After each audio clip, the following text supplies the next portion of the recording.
The 42nd book that I completed in 2024 is Man's Search for Meaning by Viktor Frankl.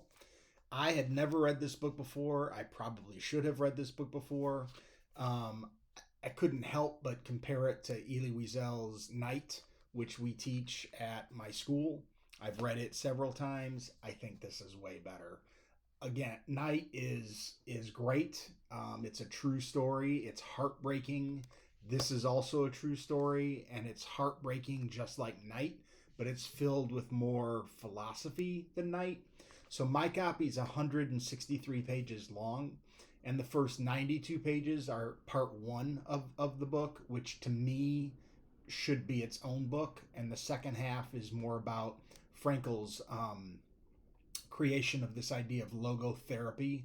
He is in the same vein as Alder and Jung and Freud and other psychologists rather. Um, the first part of the book is a memoir of his time in the concentration camps, and it is equally as gruesome a tale as Night, but it's filled with existentialism as well. The second half is a an explanation of the theory of logotherapy, which Frankl created or thought of while he was in the concentration camp, and then became famous for after he was released from after World War II ended. So, I highly recommend this book. It took about 6 hours to read. It's an A plus. It's excellent, excellent, excellent.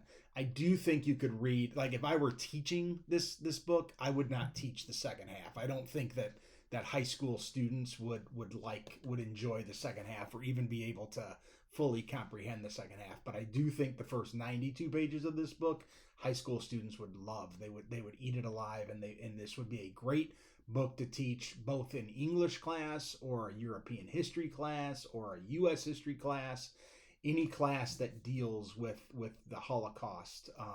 This would be a phenomenal text to read, especially if your English department is already reading Night. This might be a nice alternative to that book for a history department to use.